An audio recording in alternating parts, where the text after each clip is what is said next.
ये आंकड़े पिछले साल के मुकाबले यहाँ पर हम देख रहे हैं कि कम होते हुए दिखाई दे रहे हैं।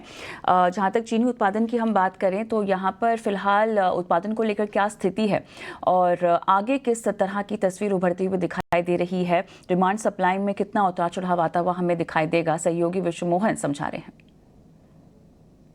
देखिए, चीनी उत्पादन के नंबर्स आ गए हैं कि किस तरह के अब तक का उत्पादन रहा है। 15 अप्रैल तक का जो उत्पादन का आंकड़ा इस्मा की तरफ से जारी किए गए हैं, उसके हिसाब से अब तक देश में इस सीजन में 310 लाख टन से ज़्यादा का चीनी का उत्पादन हो चुका है। पिछले साल 15 अप्रैल तक 312 लाख टन चीनी का उत्पादन हुआ था, तो पिछले साल के मुकाबले अभी थोड़े कम उत्पादन के नंबर है। हालांकि इस्मा ने जो नेट चीनी उत्पादन का अनुमान, जो नया अनुमान जारी किया, उसके हिसाब से 2023-24 के सीजन में 320 लाख टन चीनी का उत्पादन हो सकता है।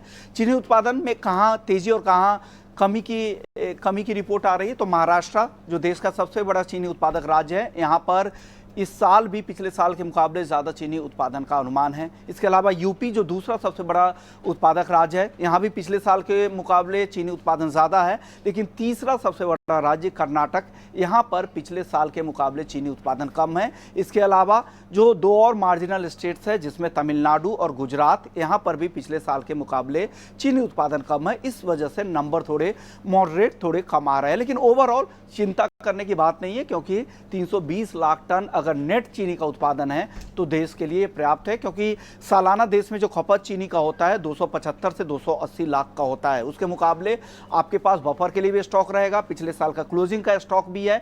तो कुल मिलाकर देखें तो चीनी उत्पादन, चीनी के स्टॉक को लेकर चिंता करने की कोई जरूरत नहीं है। चलिए आगे बढ़ते हैं। अप्रैल